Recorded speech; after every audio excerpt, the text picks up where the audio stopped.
everyone, I am Rebecca from ChemKnits, and welcome to night 4 of the 2023 Spring Mini Skein mini-series. This year's series is featuring Pokemon as our color inspiration, and the one I've picked for tonight is a beautiful, almost ethereal dinosaur-type Pokemon. Amaura and Auroras. I think that these Pokemon are supposed to be like Northern Lights type inspired. And in fact, when I use the augmented reality in Pokemon Go, bringing the Auroras into this room, you can see that as like I activate like its motion and stuff, its frill changes colors. It's so pretty. My goal for tonight is to create some kind of soft colorway for our mini skein sets, but I also want the yarn to be variegated. At first I wasn't sure if I wanted to do some kind of tonal set, and so you can see I kind of played with the colors to see how we might do some kind of gradient fade featuring them, but it didn't quite work for what I was hoping for. And so I did shift gears and tried to think of something variegated that I could do with this. The colors I originally pulled included Alpine Blue, Hyacinth, Duckling, Peach Blush, and Electric Violet. I want there to be depths in the saturation of the colors while still being soft and having a variety of tones.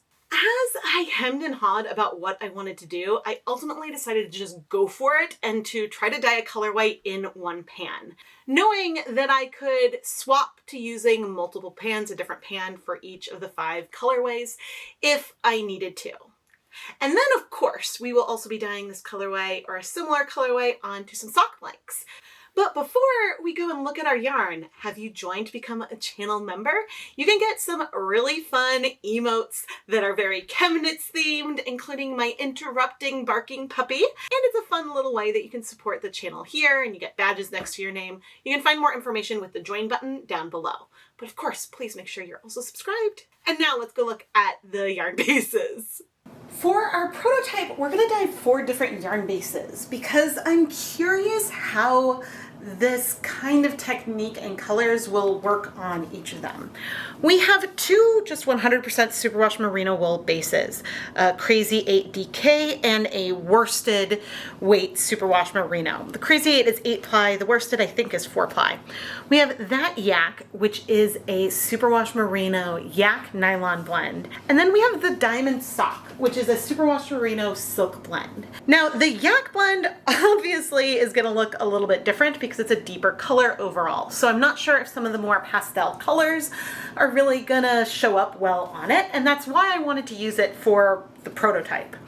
And our silk blend typically will look a little bit paler than the superwash merino, just because even if it's absorbing the exact same amount of dye, when it dries, it looks lighter because of the way I think silks just take up color. I made 5 bundles out of these mini skeins using one of each yarn base for each of the zip ties. And then I went ahead and pre-soaked them for at least 30 minutes in just some plain tap water with no acid. I ended up shifting the color palette a little bit from what I had originally sort of sketched out, going for a midnight blue instead of the electric violet. Midnight blue can be a very purple deep blue, so I think that'll bring in some of those notes that I was wanting. And I'm also having 2 sort of paler pinks, Flamingo pink and Ballerina pink on hand, just in case I feel like the peach is going a little too orange, and so I want to use a little bit of a pink with the Duckling to get this kind of color. But I'm really, really excited by this palette. I mean, it's got a rainbow feel, but it doesn't have the greens. And I don't know, I need to just go for it, and we're gonna dye a prototype now. Let's lay over the yarn. Let's lay out the yarn. Originally, I thought that I was gonna do this with, just 200 grams of yarn at first, and instead we're doing 400 grams. So our pan is gonna be a little bit crowded. And we're doing a colorway all in one pan in a way that I haven't laid it out before.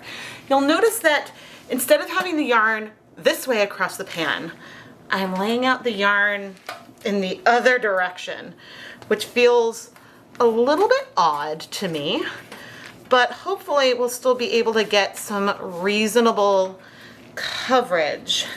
But what this is also going to allow me to do is differentiate one end of our set more from the other. Because if I laid them out this way and scrunched them up, then I might have the surface area and everything I have to work with is just different. But I was starting to say that today there's a big chance our prototype might end up being very different from the finished technique I end up going for in the end. There's a chance that we could end up, instead of dyeing with the powders, going for more of a liquid dye approach, depending on how quickly these colors are striking to the yarn with no acid. I know peach blush can strike really fast, and so if that's striking too quickly and we're not getting the softness that I want in the color, then we may, going forward, switch to using more liquid dyes so that way we can spread it out more. But we're gonna chart out attempting to do this with dry dye powders.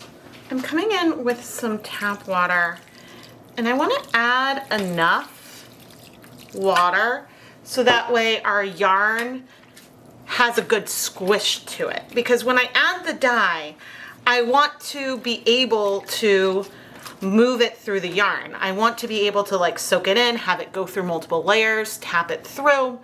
But I don't want there to be so much water so that way if I go to flip the skeins, well, you can see the water is dripping down, but I don't want there to be too much. I want to be able to like move the skeins around in their little positions.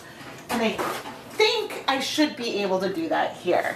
I'm gonna have a yarn mop just off camera for me to wipe my fingers on as I'm dyeing, because there's likely to be excess color on my fingertips, and so that'll all go on here. But there's no acid in the yarn mop yet because I don't want to introduce acid from the yarn mop into the pan until I'm ready to. So this will be just off camera. But now I'm gonna go put on my Deluxe Wrapper respirator mask, safety glasses, and gloves. I don't have a huge plan for what I'm going to do yet, but we're going to start with the duckling. And I am going to sprinkle it on, so far, just mostly this first skein. Okay. And we will be moving this color down through more of the yarn, but I wanted to see what kind of color and the level of softness we could get initially. Okay, and I think the nice thing is I am able to spread this a reasonable amount, but I think I want to go a little bit lighter. But let's see, I wonder if I can work this through the rest of the yarn more, or if it's starting to strike even with very little acid. And so this is a reason why, yeah, see if I squeeze it out, there's a hint of that yellow color, but not very much. So it is striking a little bit fast, but not bad. I'm just gonna have to use a little bit of it at a time to get that hue I want. And so it's very, very possible that one of the steps going forward is going to be kettle dyeing with some of this duckling. But I actually don't mind. It is soft versus super, super bright, which is nice. And I do have a little bit of more dye on my fingertip, but it's like I can bring in, and you can move it through some, and I can move it into the water and just try to work it through. Well, that's pretty. My tap water is slightly acidic, so we do tend to see some colors start to strike pretty quickly. But now we're gonna move some of this duckling through more of the yarn. And I don't know how far it's gonna go. We're kind of making this up as we go along, but it would have been easier to do this with 200 grams of yarn, because 400 grams of yarn is giving us 400 grams of yarn is definitely giving us a lot more fiber to go through. And so now I'm going smaller and smaller. Think of this like a very massive triangle that we're moving through here. And you know, some of the yellow may go over there, and that is also completely fine. And you know, if it's a little brighter, that is also okay. If we need to, we will like flip and add more color as things go on. We can bunch things, but I'm enjoying this overall like just application process. It's something I've always loved, but I'm seeing now how liquid dyes could be easier. But the problem is when you're doing liquid dyes, then you add more and more and more liquids, and that's something else to keep in mind. So now their peach blush, I just want a little bit.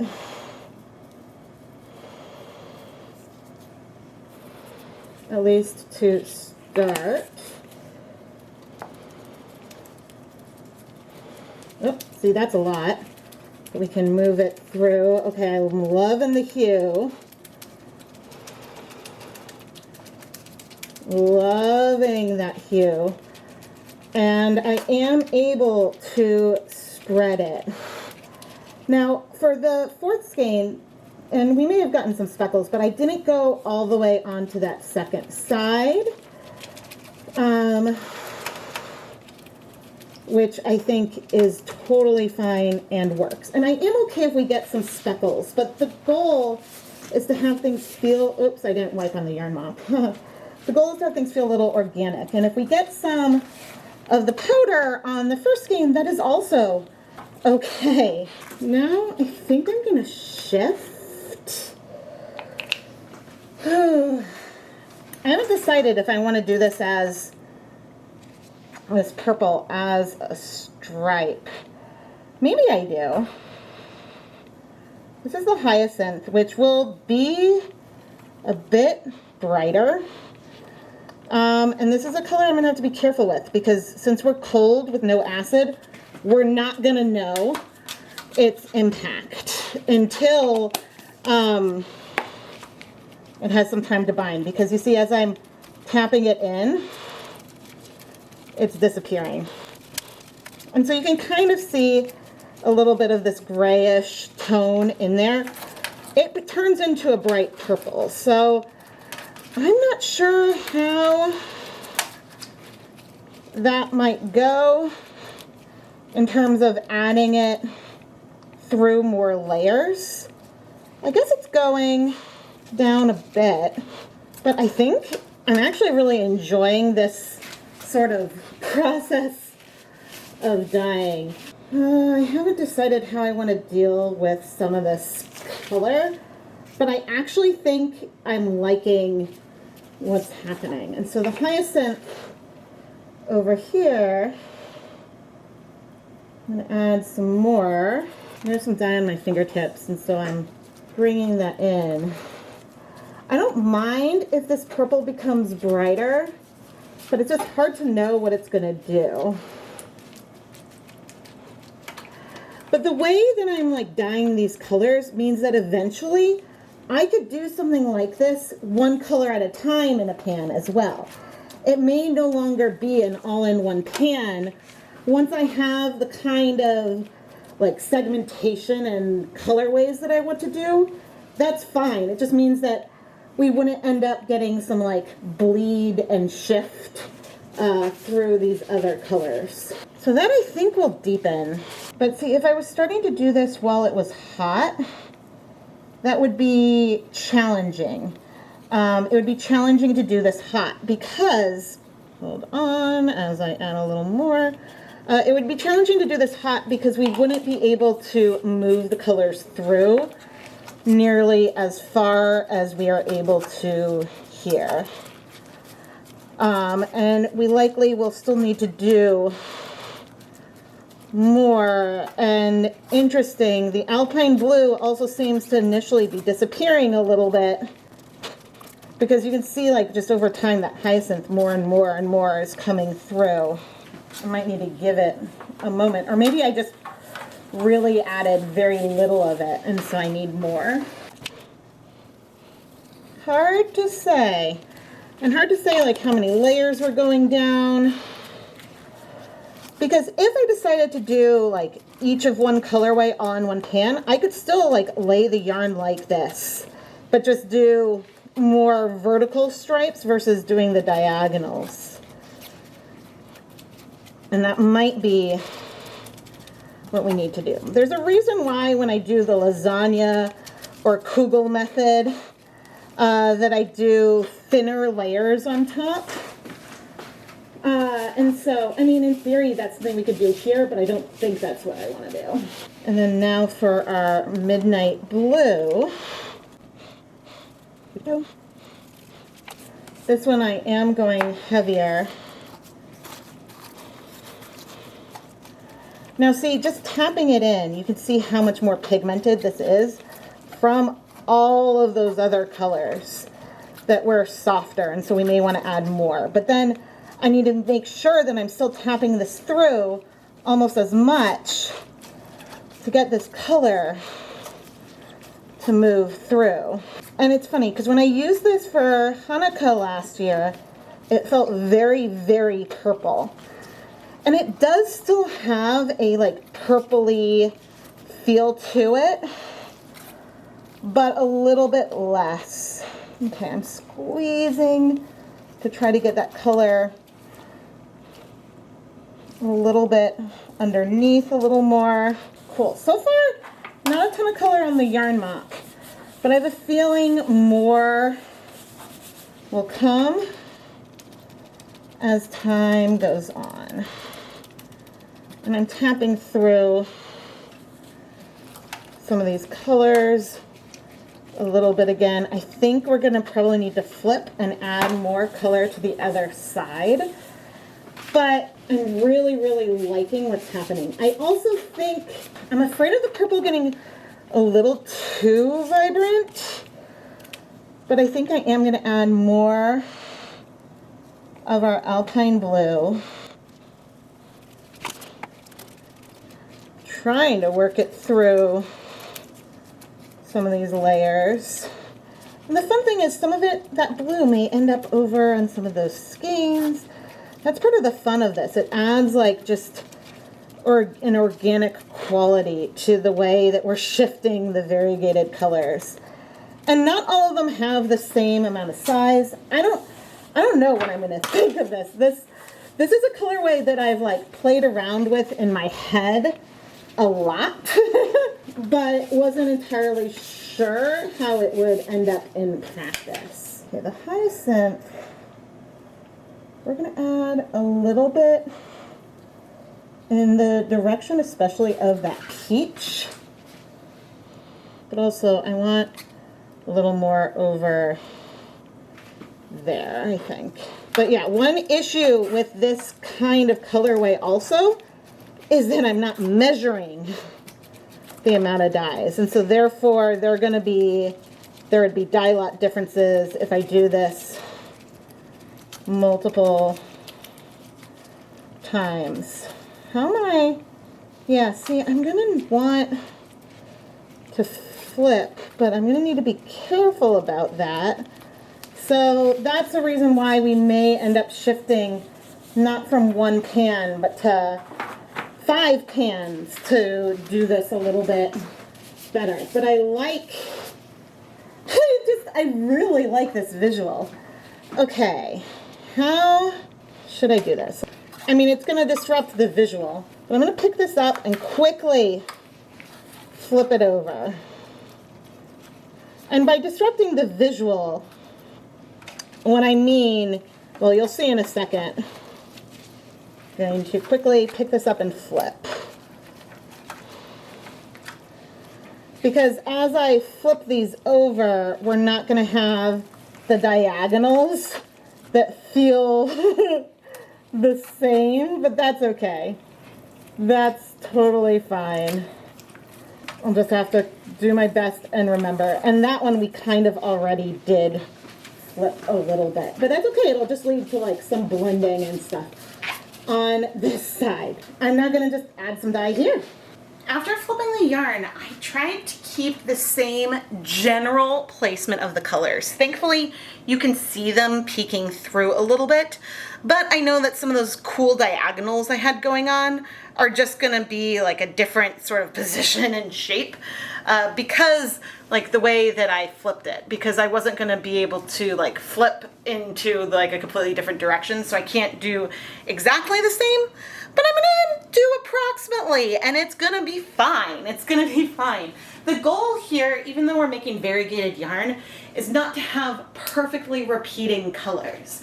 But when you're dyeing mini skeins, since there's not that many strands, you're more likely to get something that pools, even if you're doing something a little bit more random with less precision, like what I'm doing here.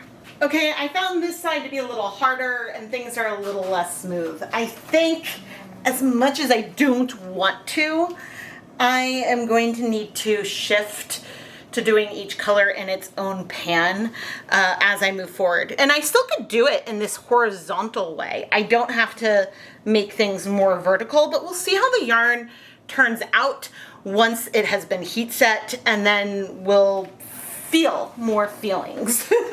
But it's really just this flip that has made things a little more challenging. But I'm gonna come in and we're gonna add a very reasonable amount of acid, a lot of acid. Now, can we add more color to this yarn? Absolutely. Once we have finished dyeing the yarn, once we've set this layer, if I open it up and see like a lot of white on one, we can absolutely shift it. But right now we're adding acid.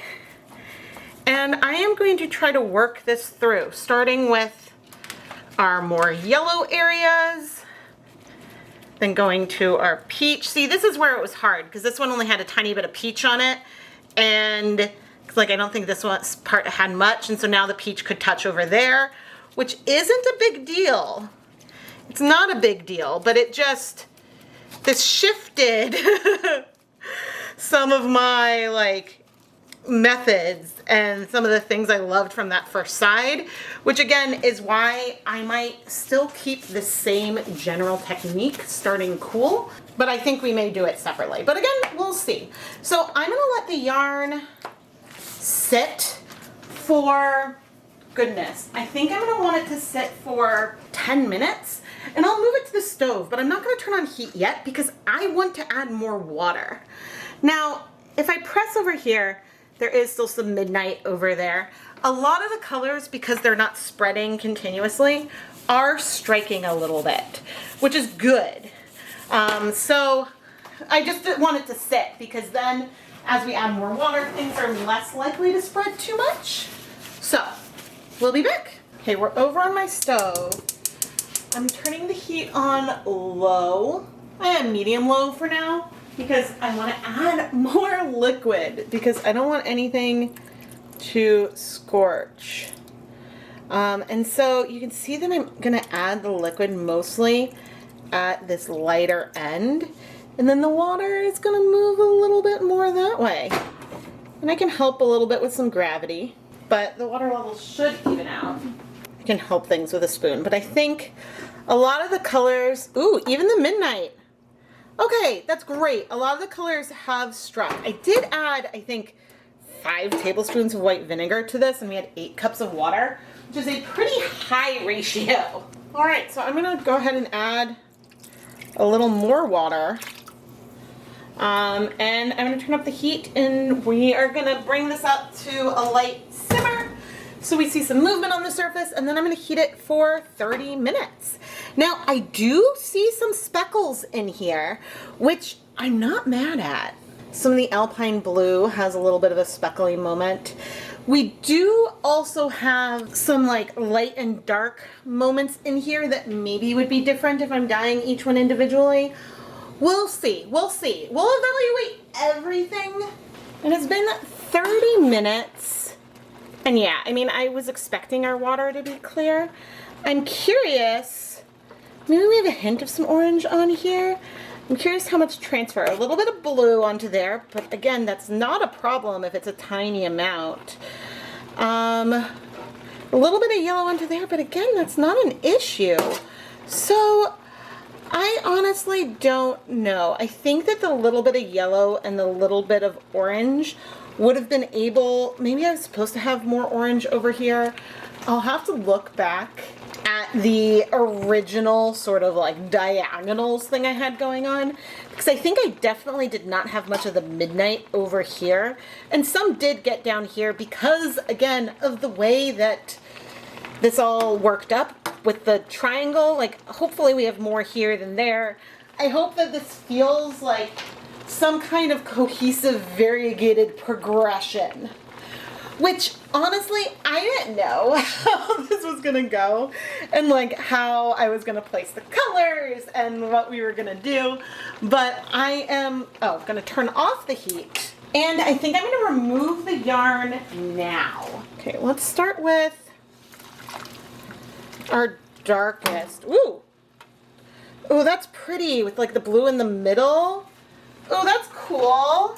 Because that's one thing that we didn't really have yet, was like a good feeling just how the colors were going. I could have done a little bit more yellow and orange on that one, but there is some there.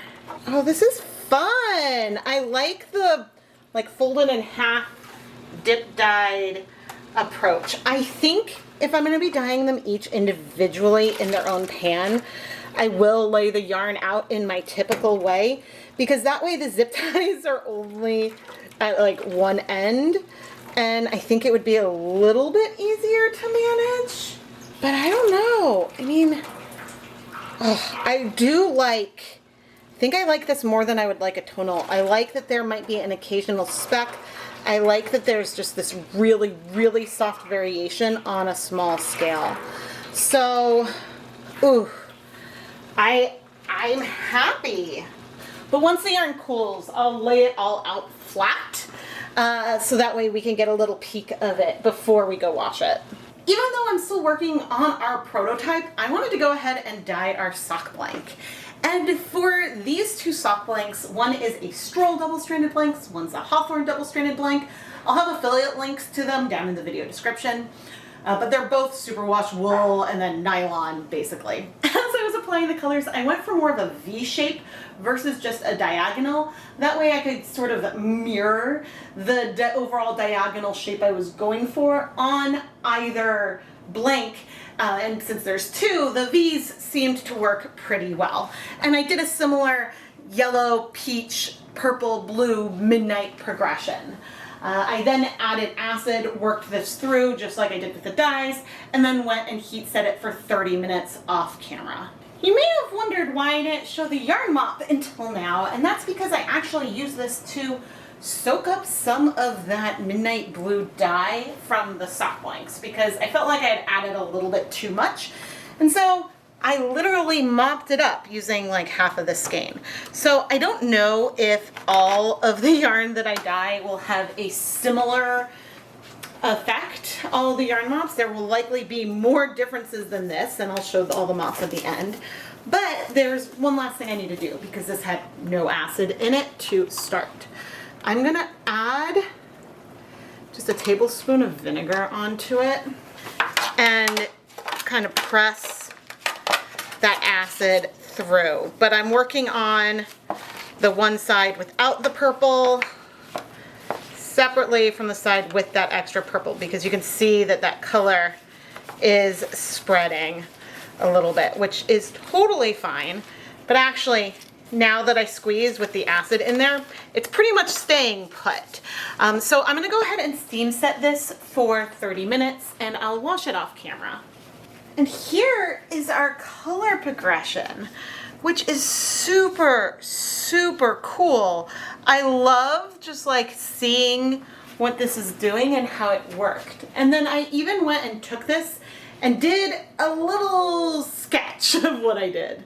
I think that if I had originally planned this, sketching it out, I wouldn't have done this exact progression, but I'm therefore really, really happy that I did.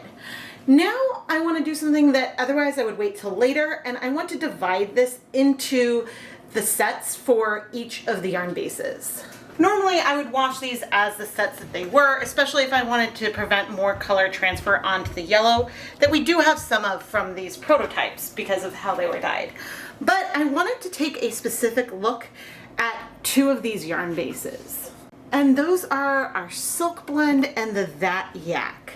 So the colors are very subtle on the yak until we get to more of the blues, but there is still a progression. I think that these soft colors are going to show up better once this yarn is dry. And things look great on the silk. Even if they end up being more pastel, I think that they look great. I'm not planning on dyeing more of the yak in this colorway, at least in the very next round, because I was really unsure how it would be. But we'll take a closer look once it's dry, and then maybe we'll dye more off camera. But anyway, I'm now going to bring zip ties back onto the yarn, carefully, picking up the sets. And the nice thing is that this way I'll know which sets were prototype versus the other ones because they're already going to be linked together. So now let's go wash the yarn. Let's wash our yarn. I'm feeling very optimistic, although it is nerve-wracking to take a yellow yarn and wash it with all the rest of the stuff. That's always a little nerve-wracking, but let's just take a first glance. So far, so good. There is a shadow. It's the time of day where we have sun streaming through the window, but person where we're not affected by the shadows as much. You can see that there's no bleeding. I'm not going to add a little bit of just some clear dish soap, and we're going to fill the basin back up. All right, let's see. Yeah, we have no bleeding here. That is always a huge sigh of relief. But I'm going to go ahead and rinse out all of the soap. Then I'm going to put the yarn through my spin dryer and hang it up to dry. And we're going to dye more of this colorway just using a slightly different technique. There are pluses and minuses to doing a 5 skein set with 5 colorways, 5 different pans, and then doing that set all in one pan like we did with our prototype. When you're doing everything all in one pan, when you're done, you're done. And so you can still do multiple batches of this, but you can do multiple small batches, however small you want, and achieve your colorway. When you're doing things in individual pans, you have more control over the colorway in that pan. And since this time I'm only having, I think, 240 grams in the pan at a time, it makes it easier for me to get the color coverage that I want all over the yarn without things spreading out. And in this particular instance, it's a lot easier for me to flip the yarn because it's not sort of doubled over. I don't have that additional complicating factor in here. But if I wanted to just dye, say, one more set of this, and I'm doing a 5-pan technique, I still need to do 5 pans, whether I'm dyeing 1 or 10 mini skeins in each colorway. So there is a sort of scalable factor to it as well, and therefore I'm really glad that I did the prototype in one pan to decide, yes, this is the direction that I wanted to go to create these colors. Other than the fact that we're doing 5 pans, the technique is still the same. I started cold, no acid, applied the dye powder until I was satisfied with the coverage, and then I went and heat the yarn on the stove off camera for 30 minutes to set the color and washed the yarn. I think that this worked out really, really well, but one thing I didn't think about in the 1 pan versus 5 pan colorway situation is that it was possible for me to add more or less dye, especially with the hyacinth and the yellow, in different situations. Because since I was dyeing by feel and I didn't have like a recipe with a number of milliliters and number of grams, there can be inconsistency in the saturation of some of these. But I think that our tonal yellow might be a hair lighter than the rest of the yellows, but I also think that that is okay. And there are some deeper notes in here. So when everything is dry, if this does feel way too light, we can always dye it again and add a little bit more color. But I'm now gonna go and wash all of this off camera, And I think I still need to heat set our little yarn mop. The second set of blanks is on the stove, and so yeah. This actually went a lot faster than I thought. It helped that all the pigments I was using absorbed to the yarn pretty quickly. And so after 30 minutes, I was able to remove them, let them cool, and the pans cooled off really fast, so then I was able to set up for the next round. I also dyed up one more round of sock blanks, and this was way easier to replicate and add more because it's all in one pan, very similar to how we started out and with the first round of sock blanks. The one difference here is that one of the sock blanks is diamond sock. This is 80% superwash merino wool, 20% silk. And it's a single-stranded blank versus the other double-stranded blanks I've been dyeing. But I will show off all of this once we go look at our finished dry yarn in just a moment. Here are all the sets that we've already looked at that came out of our one pan project. I'm going to pull just one of these sets so we can take a closer look. I didn't lay it out perfectly, but you can almost, like at least with the yellow, you can kind of envision the like diagonal a little bit, which actually is really, really cool. Now compared to the colorways I dyed in separate pans, which I'll bring out in a moment, I would say the main difference is that this particular one has a little bit less of the yellow and peach, and we have a little bit of blue over on our yellow, but otherwise, I think I did something really, really similar. Here are 5 of the sets that we dyed in separate pans. And I'm going to go through and pull, I think, the same worsted weight base out of each of these so we can do a closer 1 versus 5 comparison. And now on the same yarn base, in the top row we have our one pan set, and in the bottom row I have the set I dyed in 5 different ways. Oh, interesting, because I was like, oh, this one has almost a little bit of color transfer from the purple on to the yellow, which is similar to some things that we feel like over here on that first set. That's interesting. Now, I think I did a really, really good job of translating it. The biggest difference that I can see is that I made an effort to make the deep blue really small in the 4th skein when I did the individual pans, and to make the yellow tiny but like pronounced still. I think that that's the biggest difference. I suppose I had the blue be smaller here so the blues could get bigger and bigger as well, but they're really, really close. There's more peach. Peach is almost a little more prominent here as well, but I think that the difference between the one pan where it was easy to keep the peach really light, I tried to bring that in a little bit more, but gosh, I'd be hard pressed to say which one of these sets is my favorite. I love that the way that I chose to twist these up, you can really feel that diagonal progression of the proportion of the colors.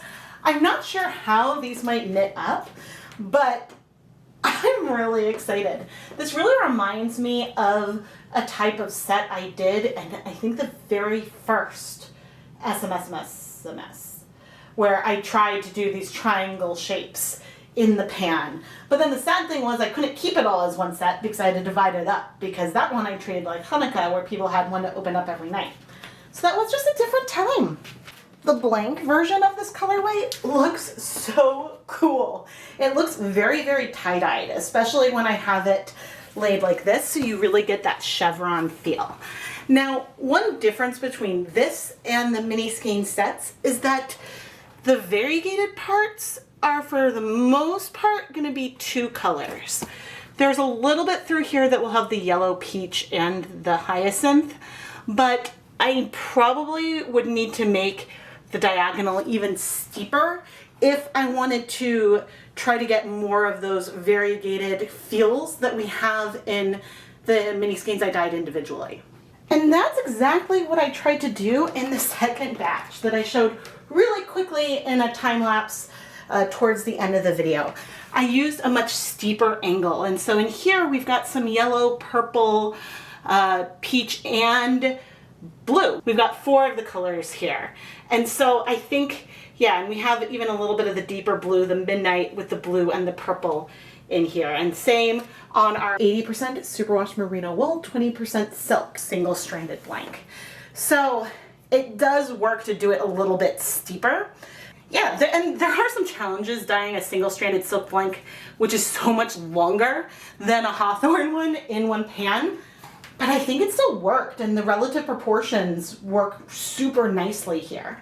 We didn't get as many yarn mops with this colorway, mainly because as I was pushing the dyes through the yarn, we didn't end up with as much dye on our fingertips. And so I was able to use the same yarn mops through multiple of the different pans I was using. I think this was just through the prototype, and then this was through all 5 pans that I did. But I do like that even though some of the colors are more muted, you can feel all of the colors here. And this one, I don't know if there's really any yellow that you can see. This is just to contrast with other types of speckling techniques, because in some of the other videos in this series, when I was doing more speckles, we ended up with a yarn mop from each set, each batch that I did. And so it just depends on how much dye the yarn can hold, and sometimes if you're setting the yarn mop in between different batches. But we didn't add acid into these yarn mops until the very end, because I didn't want to be bringing acid into our yarn until we were a little more ready. And here are all the sets that I dyed right now. I love the consistency that we have. Most often, the colors are very, very soft, but there are some instances of speckles that are still really subtle and soft and beautiful. I guess there's just a few that I want to point out specially. The colors do show up on the yak. There, I think, is a little more of the bare yarn showing through. This was dyed in the one pan, but we do have a lovely gradient here, so I could dye more of it with this colorway. It was just hard to know while it was still wet. The silk blend is less saturated than, say, a superwash merino one, but it's still super beautiful. The Donegal base is gorgeous with this colorway. The neps are really striking across the softness of the background. There's nothing with our yarn that's competing with those neps. You know, the only thing maybe I should have considered was adding a little bit of the peach onto the yellow tonal. But ultimately, I like that it starts off as one color and then it starts bringing in more and more elements of the others. But what do you think? Should I have left some peach there or not? I absolutely adore the way that this colorway came out. It is so soft. And as I'm looking at the camera thumbnail over there, I mostly see like the blue and the yellow. I'm not seeing, because you know what I'm looking at is like an inch across the room, like an inch tall across the room. I'm not feeling like the purples and the peach, but that means that I achieved something that is soft. And for that, I'm really, really happy. And I think that our inspiration Pokemon really, really match this as a backdrop.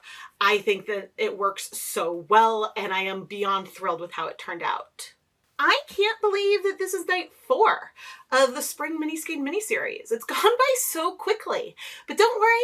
There's still one more night of mini skein and sock blank dyeing inspired by Pokemon, but the series doesn't end there.